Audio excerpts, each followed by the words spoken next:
Mic check.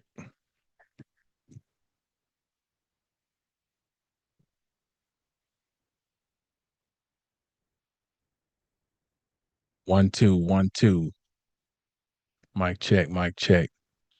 Peace, Sage. Peace, Curves and Cosmos. Can y'all hear me? Mic check. Mic check. If you can hear me, will you let me know in the chat, please?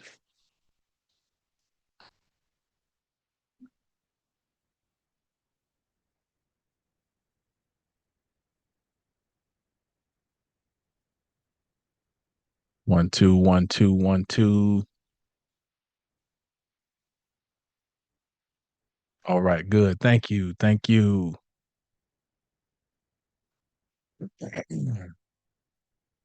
So, okay, good. Thank you. Thank you. So, yeah. We will we'll get this thing going because I need to go ahead and wrap it up. Um, so at 4:08 p.m. Central Standard Time, we have a full moon in Leo at 13 degrees and 3 minutes of Leo. And I want to talk about this briefly. This moon or this full moon has special significance for me because it lands right on my sun sign axis. I am an Aquarius sun, and my sun is at 13 degrees of Aquarius. So um, tomorrow is my solar return. And so this strikes a particular significant keynote in my chart, and it makes significant aspects to my chart, not just my sun. Um, so really been feeling this one building up. And if the divine says so, I'll be 49 trips around the sun. And, and this brings me up into the window of the Chiron return, which for me started last year. Chiron hit 27 Aries, move retrograde. I think it has moved direct again and it's starting to move back, move forward. I think it's maybe 23 or 24 of Aries right now.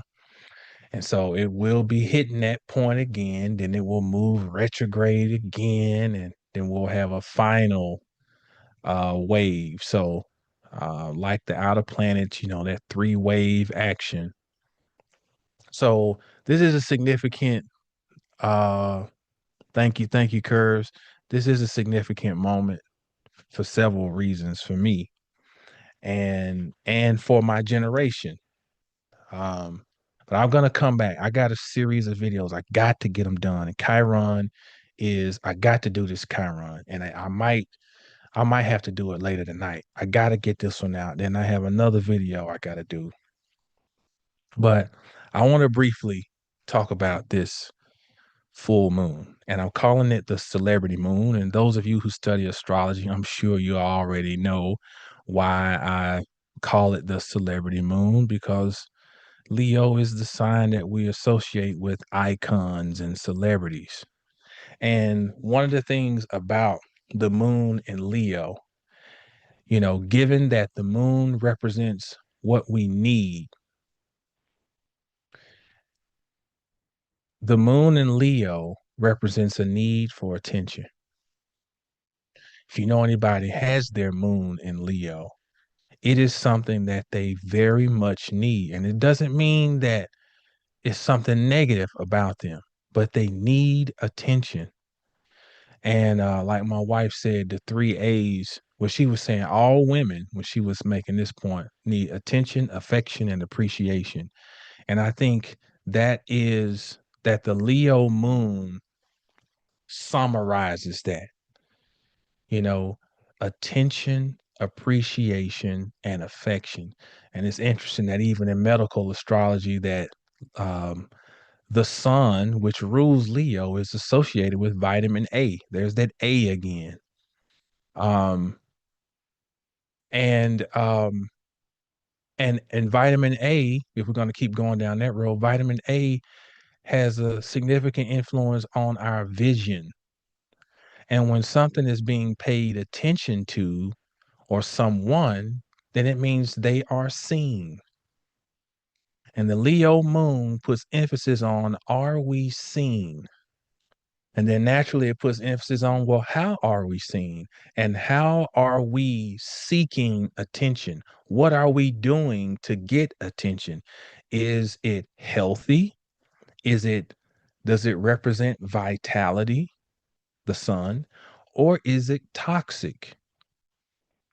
Do we have a toxic need for attention that becomes caustic? It brings that up to the head.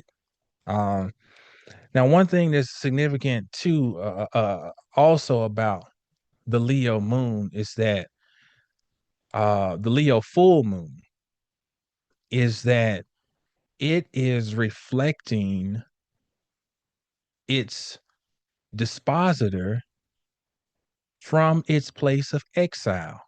The sun rules Leo, but for us Aquarians, and I'm gonna say Capricorns too, and there's a funny little thing that Capricorns and Aquarians got with each other. There's a respect that goes unstated. And you know why? It's because although their operating systems are a little different, they still come under this understanding through the lens of Saturn. Um so that is and so Capricorns and Peace Olin, Capricorns and Aquarians understand about dealing with the sun in exile. Although the sun is not technically in exile in Capricorn, let's just be honest though, especially from the northern hemisphere, Capricorn season is not sunny. It is where we're dealing with the depravity of sunlight. And the sun actually, when we get to the winter solstice, the sun is fighting for his life. Um, and so Capricorn and Aquarius understands the depravity of light. And so this depravity of light then leads those archetypes to be more purposeful with light when they have it, because you ain't got a whole lot. So whenever I get a little inkling of some light, I need to do something with it. And I don't have time, especially for the Aquarian energy, to follow the regimen and the pathway that's already been set, because I've already watched how it has played out. And I already see that there are potential flaws. So let me go another way to do this, because what's the point of me sitting 11 signs away from the start of this whole thing just to do what has already been done, right? So this is where a planet in exile also gives you an advantage, because, and that's for any planet. When the moon's in exile in Capricorn, painful, painful. There's a self-imposed emotional rigidity when it comes to the moon in Capricorn, where we compress and we try to compact all this emotion. But then when we learn how to deal with it in a healthy manner, that moon in Capricorn is the we'll call that the achievement moon. You're overcoming because of a feeling of lack, right? Um, let's Saturn in Cancer, vice versa. So whenever we have these planets who are opposite, their rulership. And we can add in also in fall where they just struggle there. It gives us an opportunity to see things from another perspective. Why? Because we don't have the natural comfort. And we all know the reality of people who had it too easy in certain areas of life, and it makes them lazy.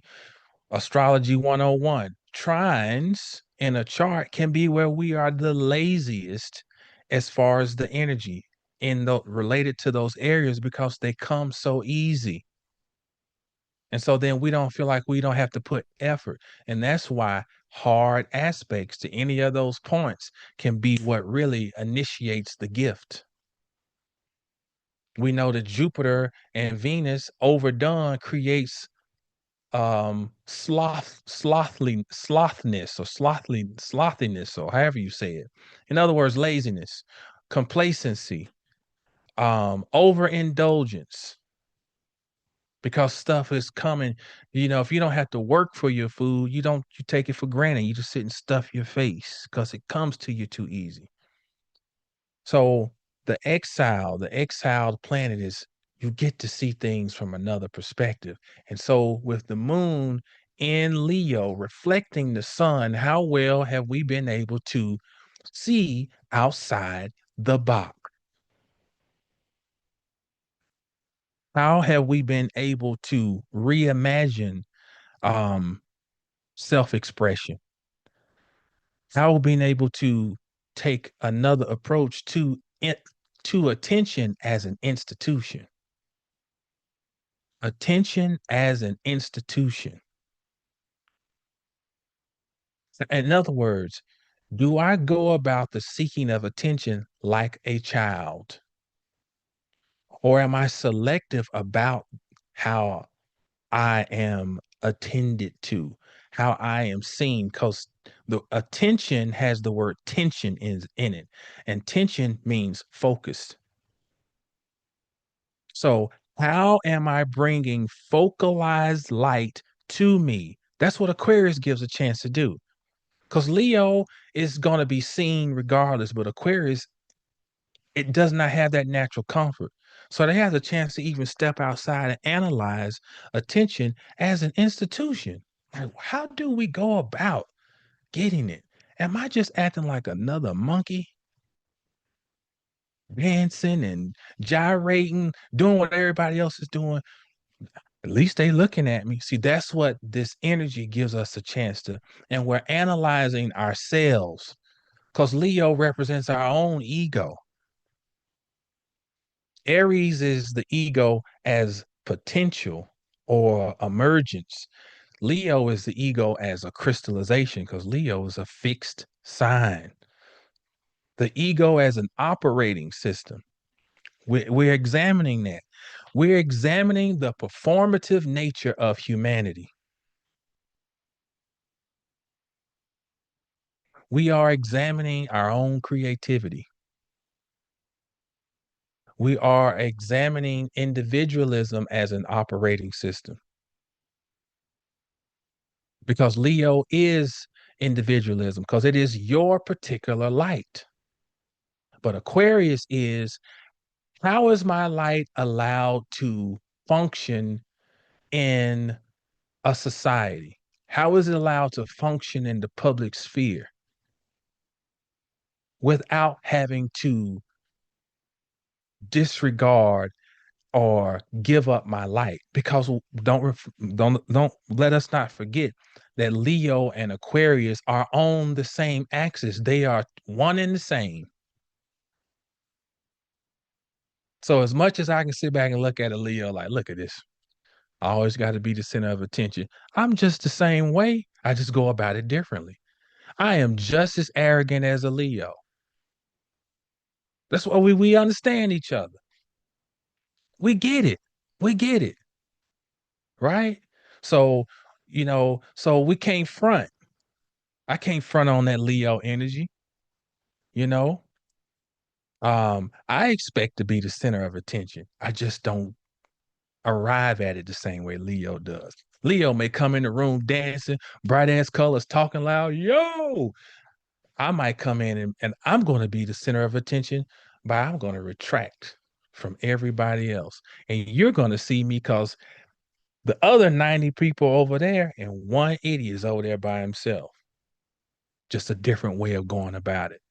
And so we get to analyze our operating system. And so it is, am I having to give up my individualism to fit in? You know? Because Leo is love as as an expression, and Aquarius is the reception. It is Leo gives off the light, and Aquarius has to deal with the reception because it's not where light is being generated. Hope this is making sense. And my screen like is jumping some. Are y'all with me? Because I've been having issues with um Zoom um at some points. I think the last live I did with Zoom. So can y'all still hear me? Is my sound straight? Can you see me?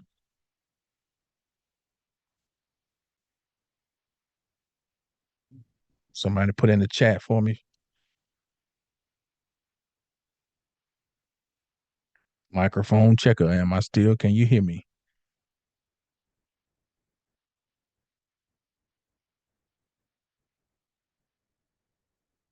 Okay. Yeah. Okay. Thank you. Thank you.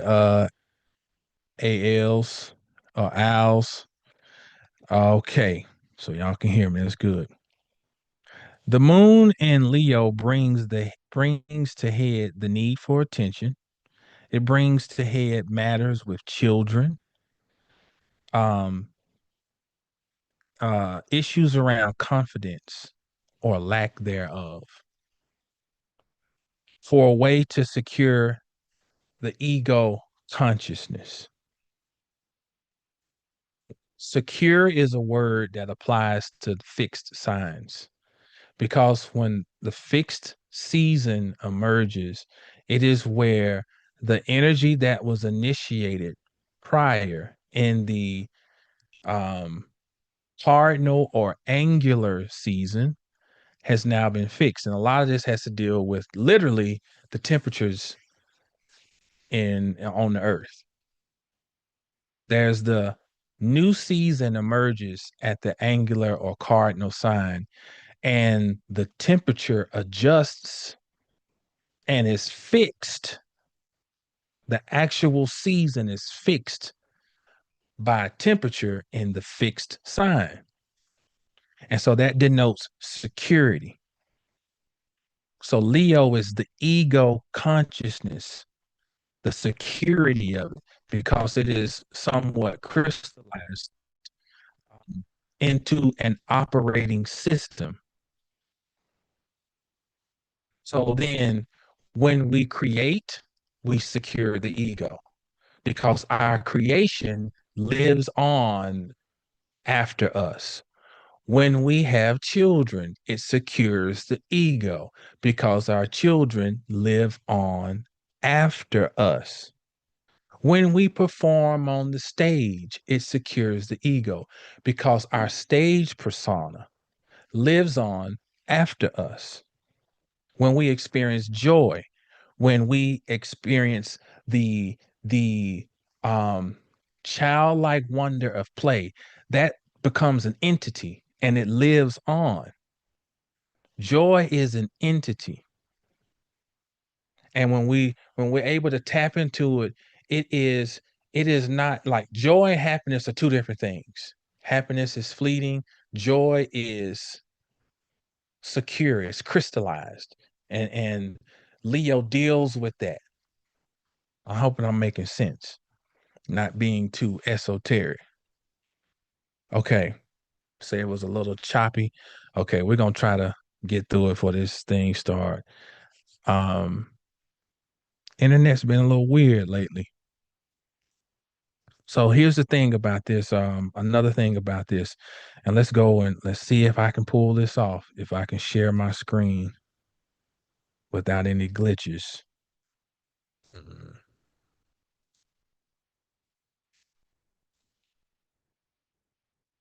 So here's the full moon here. We see it 13 degrees 3 minutes here. And one thing that's significant about this full moon is that the moon is not just reflecting the light of the sun. The moon is reflecting the energy of five planets. Because if you look at the moon being at 13 degrees, it's an active orb of opposition with all of these planets, all five in Aquarius.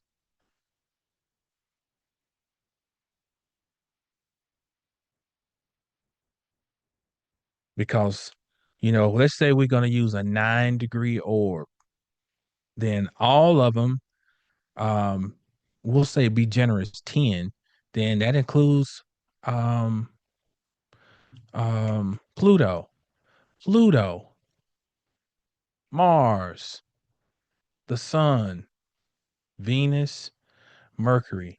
Their archetypes are all being reflected in this full moon in Leo. So I want to walk through these, just some quick keywords. Pluto, the moon is mirroring through Pluto the depths of the subconscious, the dark passions, and the hidden motives. Via Mars, the moon is reflecting the ego as a baby, as uncultured, moving forward without any hesitation.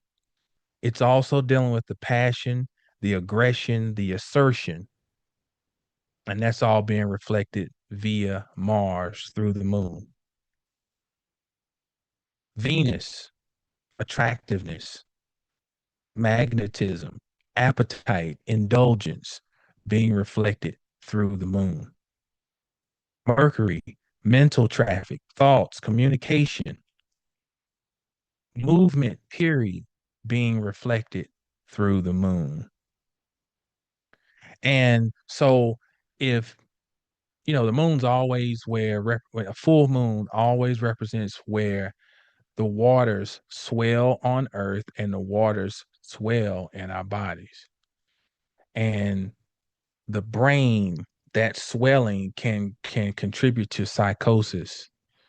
And so you always can look around and look at people during full moons, and it's like a direct indicator of where people are in life by how easily they are grabbed by the energy, and they're um uh what's where we get the word loony, lunatic, from lunar, the moon, right? And if you're not reflective, which is the full moon, part of what the full moon is about, reflection. If you're not naturally reflective, oh, how easy it is for you to get swept up and tossed to and fro. And this particular type of energy just is ego inflammation. And so this moon, you got to think those planets, wherever Virgo and Gemini are in your chart, then the condition of those houses are being reflected in the moon. Okay. Wherever Venus, wherever Libra and Taurus are, that's being reflected through this moon. Leo being reflected through this moon.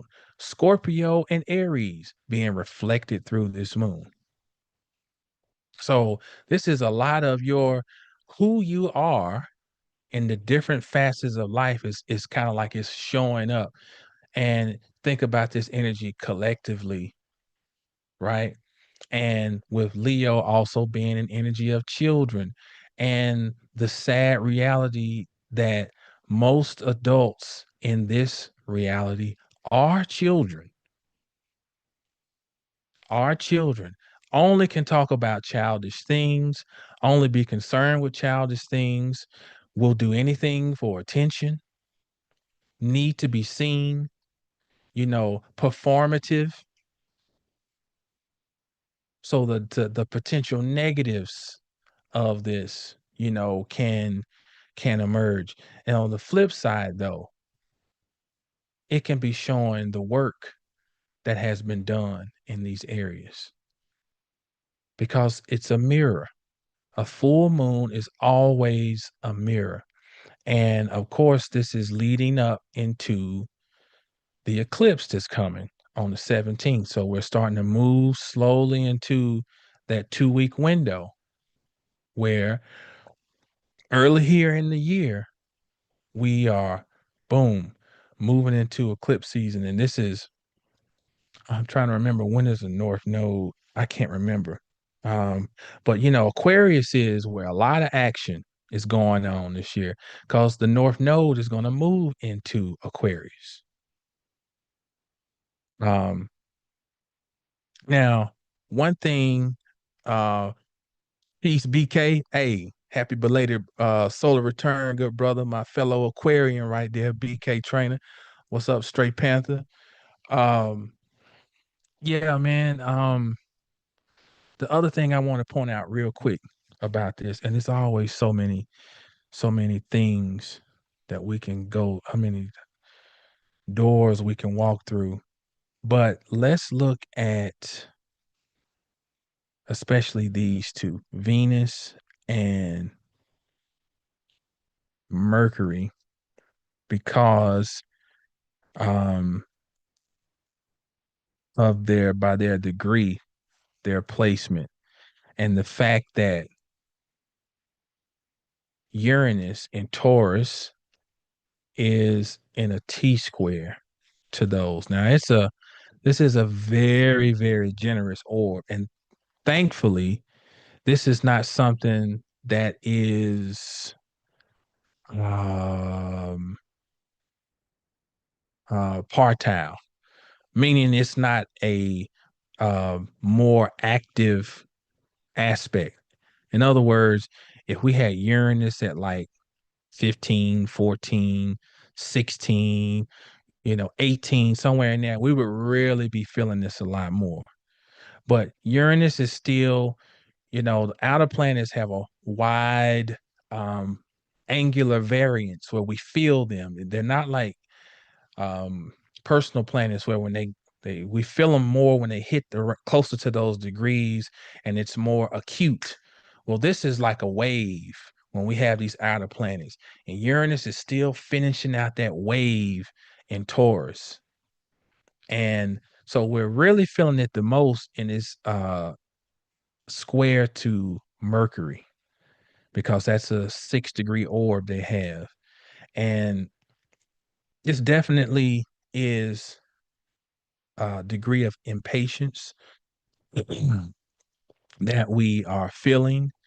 It is get to the point, get to the bottom of it. It is let's get on and get to a solution. Let's take action. And that is directing how we think and how we communicate. It is also um, I use this in another video. It's an aha energy. Hard aspects create difficulty, but they also bring the solution. And so the slower planet has the effect on the faster moving planet, but it is also bringing the remedy. And so Uranus and Mercury, they understand each other because Mercury functions very well in Aquarius and Uranus rules Aquarius, co-rules by modern standards. And so, what Uranus is bringing is what we always talk about with Aquarius, thinking outside the box.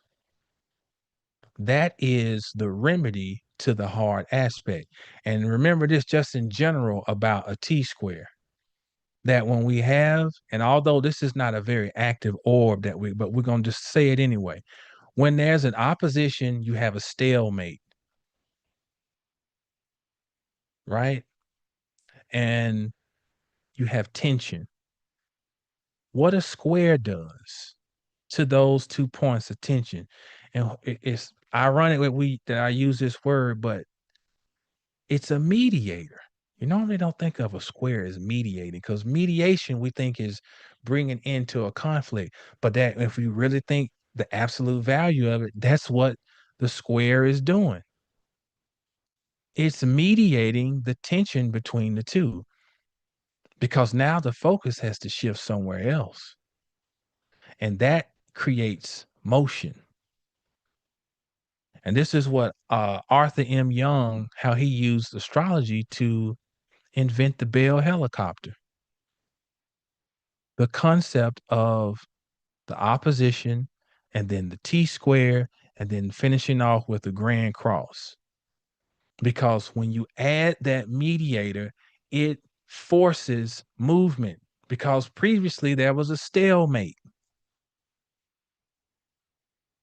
So we need to be open to shifting and making necessary changes with this full moon and then getting greater understanding of what those necessary changes are as the moon wanes and it arrives at its last quarter square eventually, which is where we're supposed to be, that three-quarter position where we are supposed to be focused on not acting to take action, but acting mentally to understand what has transpired.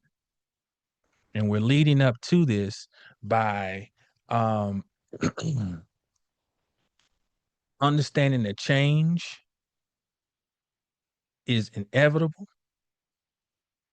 And the sooner that we accept change and the fact that whether you want it or not, it's a factor, it's a law, it's a phenomenon that is unavoidable.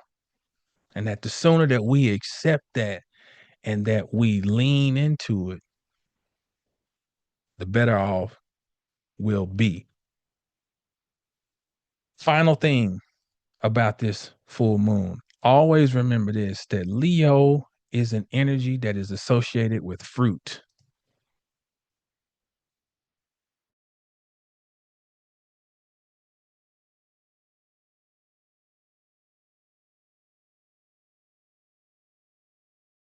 I'm not. Okay, I think I'm back. Think of Aries as a seed. Think of Leo as fruit. And when we have this full moon, of course, we are going back and reflecting back to summertime, Leo season. And did we do what was necessary to harvest the fruit?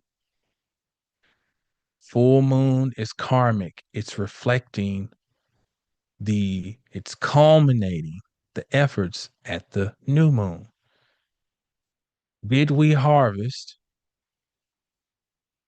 And if we harvested, then that is what creates the future, which is Aquarius. But it all starts with the work in Virgo. Because Virgo is the work to harvest the fruit that Leo represents. And so now we're not only judging our efforts in Leo season, we're judging Virgo. And did we answer the call of Virgo to do the work? The laborious, boring work, minus the fanfare. And that's part of what we are assessing right now. So this could be a beautiful time where we're seeing the quote unquote fruits of our labor. Now, till tomorrow, I got my sale going on my 2026 forecast reading. It ends tomorrow night, 11:59 p.m. It's 25% off. And that is available on my website, 720astrology.com. Another thing is that my class will be on February 22nd.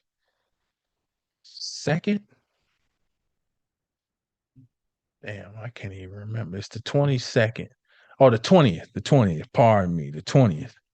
That is my intro to medical astrology, which is also intro to astrology, period. Because the best way to know the unknown is to know the known, and you know your body because you live with it. And that is our introduction to learning astrology. Also gives you the ability to be more empowered in how you care for and protect your vessel. What else? Medical astrology readings are now available on my website, as well as birth chart readings. Go over to 720astrology.com and look around. And with that said, as always, know the stars to know yourself. Know the stars to know yourself. There is nothing greater to know and then love. You can't love what you don't know. You can't value what you don't know. And that's the other thing about that Uranus in Taurus as that mediating point. What do you value? What do you value? And do you value yourself truly? And but before you can do that, you must know yourself. Know the stars to know yourself. And as always, stay down till you get up. And when you get up, stay down. Peace.